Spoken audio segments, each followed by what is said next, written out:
तो मैं स्वागत करता हूं सभी कॉमर्स स्टूडेंट्स का जो हमारे साथ जुड़े हुए हैं। और आज हमारा जो चैप्टर है वो है एनवायरनमेंट एंड सस्टेनेबल डेवलपमेंट। चलिए बिना देर किए स्टार्ट करते हैं अपना ये वीडियो।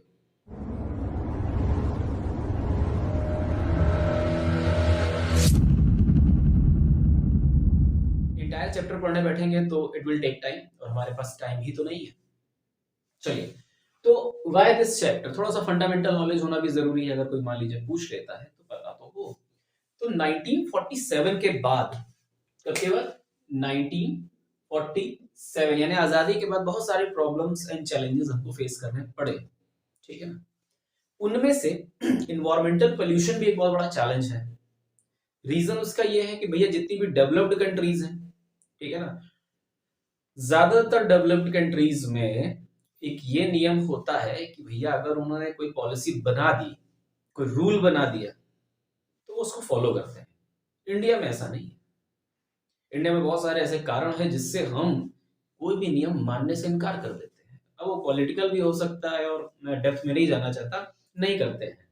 जो लोग कानपुर के होंगे वो गंगा के किनारे का हाल जानते होंगे। ठीक है ना। नियम है कि जितनी भी कंट्रीज हैं सब में एक रिफाइनरी, मतलब रिफाइनरी का मतलब है जो वाटर रिफाइन करने वाला है, प्योरिफिकेशन वाला प्लांट होना चाहिए, वो लगना चाहिए। बट नहीं लगा है। जिनका लगा है उनकी फैक्ट्रियां चल रही है, जिनका नहीं लगा था उनको टाटा बाय बाय हो चुका है, और जिनका भी बाकी होगा उनका भी हो जाएगा। तो 1947 के बाद क्या किया गया कि रिसोर्सेज को खूब यूटिलाइज किया गया, और करना भी जरूरी था क्योंकि देश के डेवलपमेंट का सवाल था। लेकिन ऐसा हुआ कि भैया आप इस्तेमाल तो कर रहे हो लेकिन उसकी चिंता नहीं कर रहे हो, बर्बादी कर रहे हो। और एक दिन ऐसा जरूर आता है कि जब बर्बादी का परिणाम भी भुगतना पड़ता है, कर्मा। आप लोग तो स्टेटस भी लगाते होंगे खूब, फेसबुक पे आजकल देखा होगा।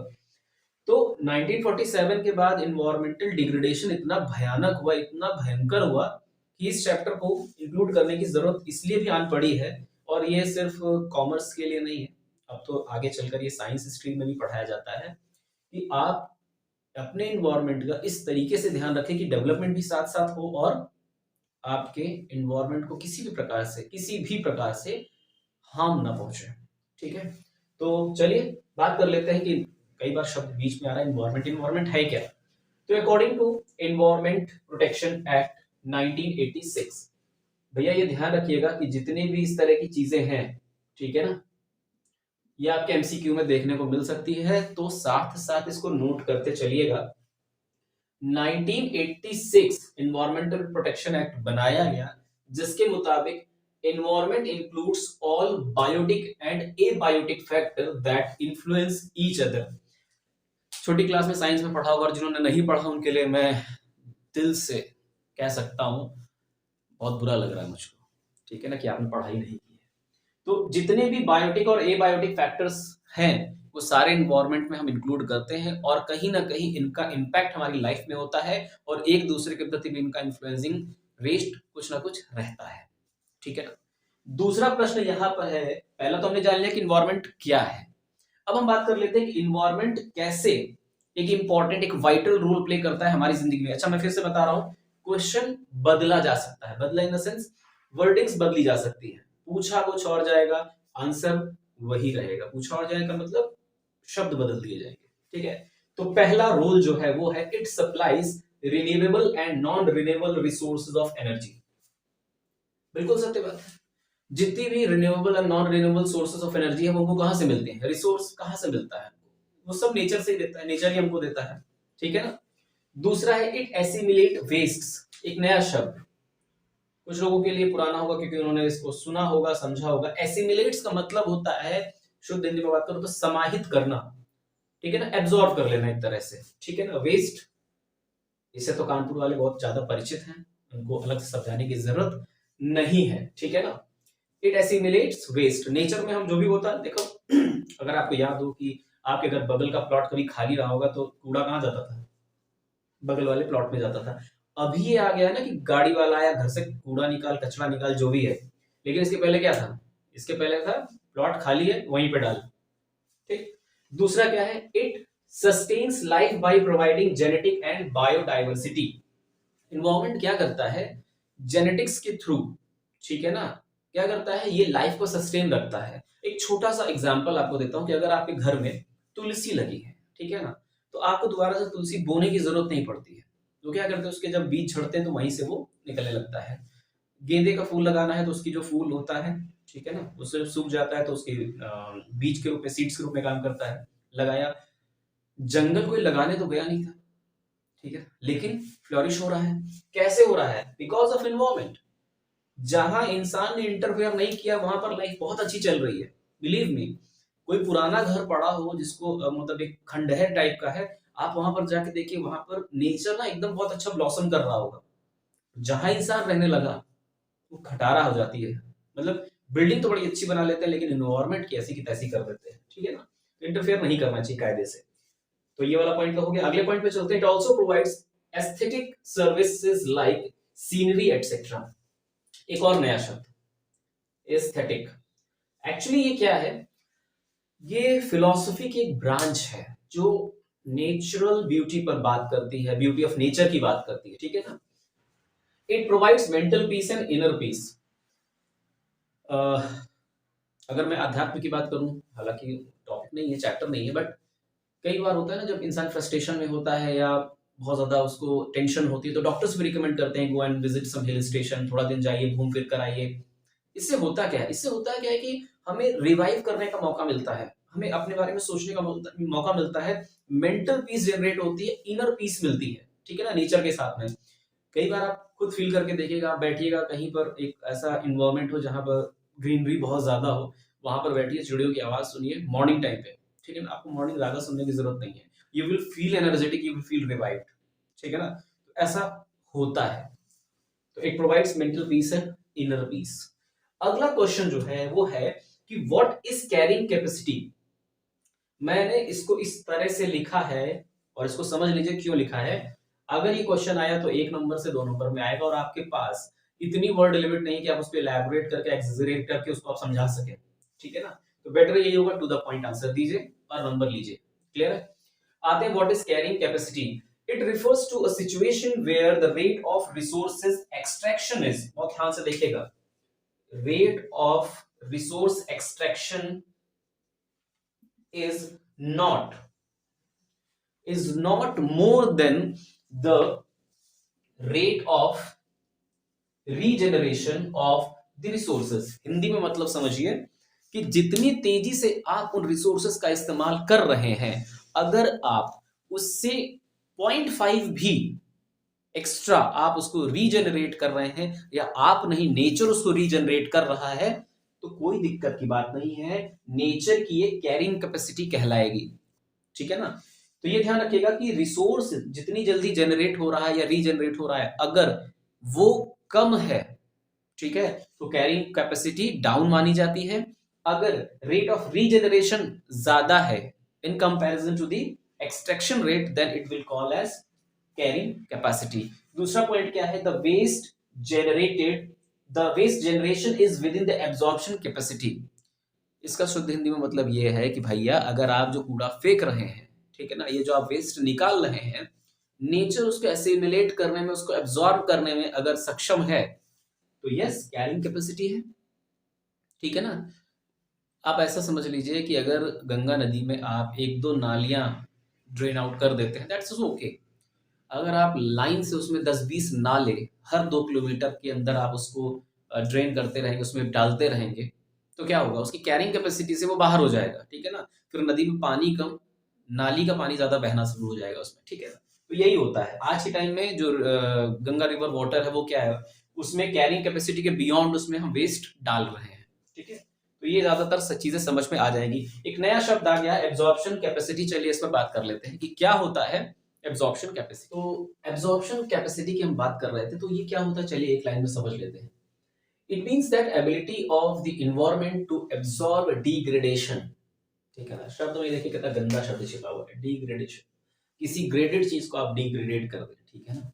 It means that ability of environment to absorb degradation, यानी कि आपका जो एनवायरनमेंट, आपका जो सराउंडिंग है ना, ये कितना बर्दाश्त कर सकता है आपको और आपके द्वारा की गई इन हरकतों को, यानी कि पोल्यूशन वाली जितनी भी हरकतें हैं, ठीक है ना, इनको जितना वो बर्दाश्त कर सकता है, वही क्या है, उसकी एब्जॉर्प्शन कैपेसिटी है। और हॉलीवुड में तो इसके ऊपर कार्टून मूवीज भी बनाई गई हैं कि एक शॉर्ट वीडियो है, मूवी नहीं है, शॉर्ट वीडियो क्लिप है, कि उसमें वो दिखाते हैं कि हम बहुत ज्यादा वेस्ट अपना ओशन में डिपॉजिट करते हैं तो एक दिन क्या होता है, ओशियन वो सारा जो वेस्ट होता है उसको बाहर फेंक देता है। रियल वर्ड में हम इसको सुनामी कहते हैं, ठीक है ना। वो क्या कर रहा है, समुद्र नेचर क्या कर रहा है, आपके किए हुए कर्मों को ना उसका वो फल देता है, ठीक है ना, हमारे और आपके। चलिए अगला प्रश्न, what are the reason behind environmental crisis. ये जो इन्वायरमेंटल क्राइसिस इसके पीछे रीजन क्या है, ये क्यों हो जाता है एक्चुअली। तो चलिए बात कर लेते हैं।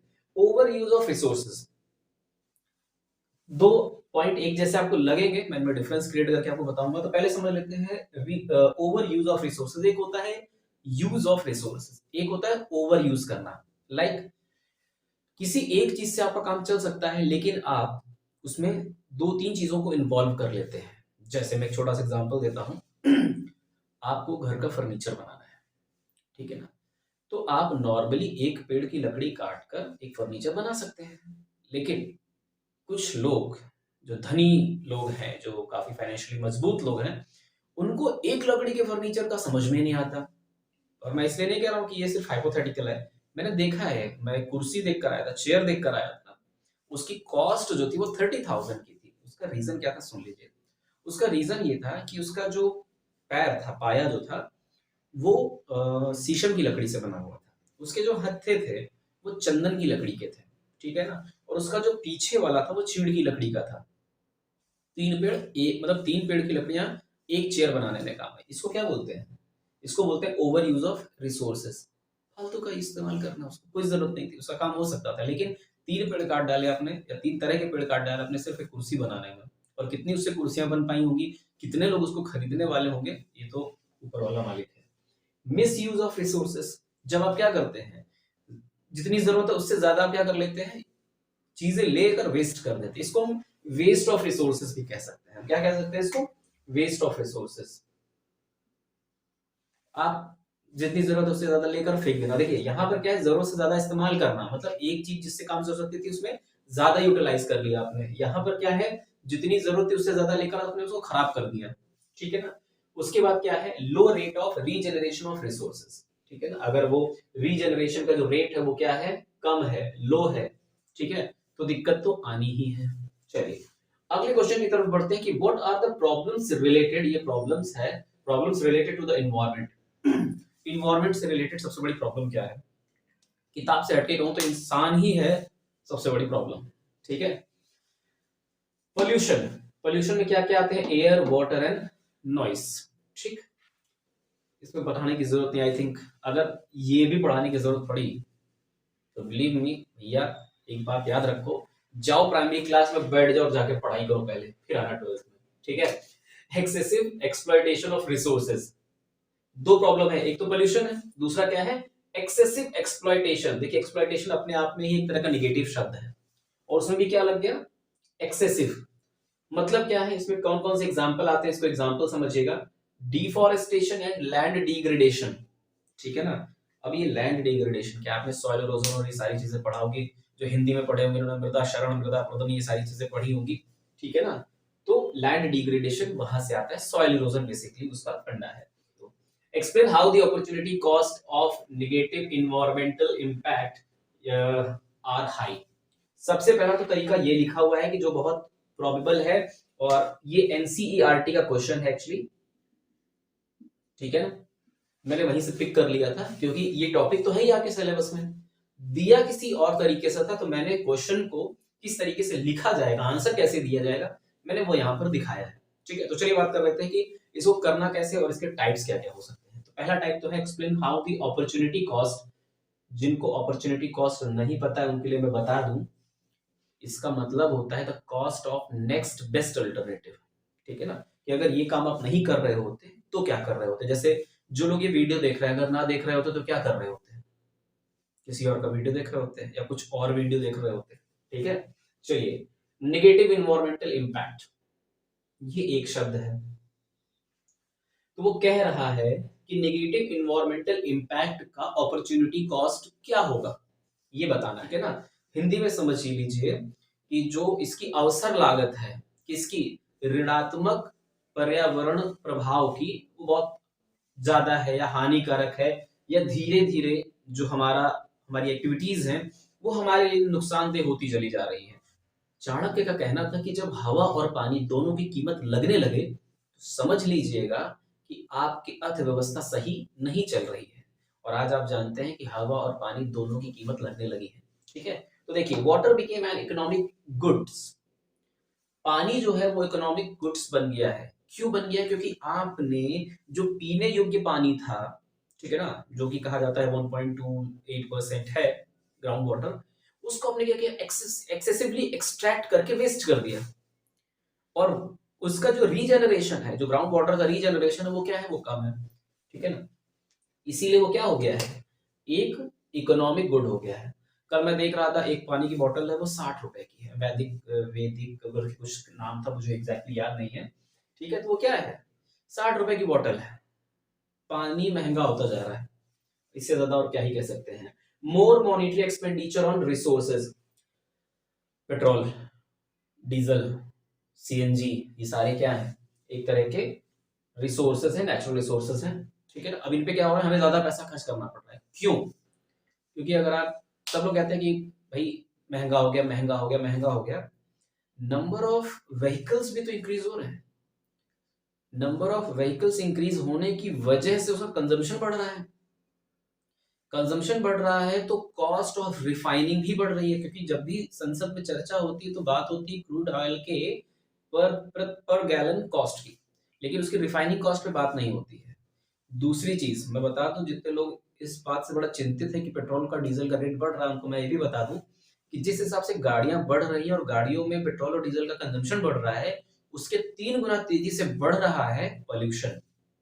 क्योंकि कितनों की गाड़ियों का पोल्यूशन कंट्रोल सर्टिफिकेट होता है और वाकई कितने लोगों की गाड़ियां पोल्यूशन को कम एमिट करती हैं, ये पूरी दुनिया जानती है। ठीक है ना, और हम हिंदुस्तानी हैं, हमसे तो कुछ छुपा ही नहीं है।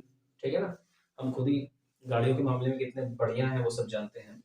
तो क्या हो गया है कि रिसोर्सेस के एक्सेसिव यूटिलाइजेशन से हमें ज्यादा पैसा खर्च करना पड़ रहा है अब उन रिसोर्सेस को अवेल करने के लिए। अगला, नो लो एनवायरमेंटल क्वालिटी, हेल्थ हैजर्ड।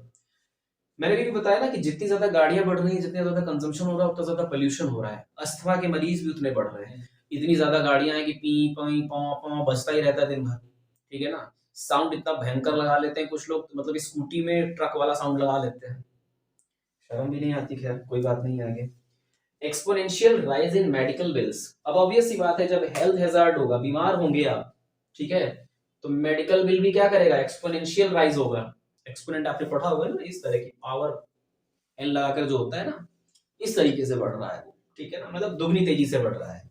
और इसी के साथ बढ़ रही है हमारी इन्वायरमेंटल प्रॉब्लम, जैसे कि ग्लोबल वार्मिंग और ओजोन डिप्लेशन।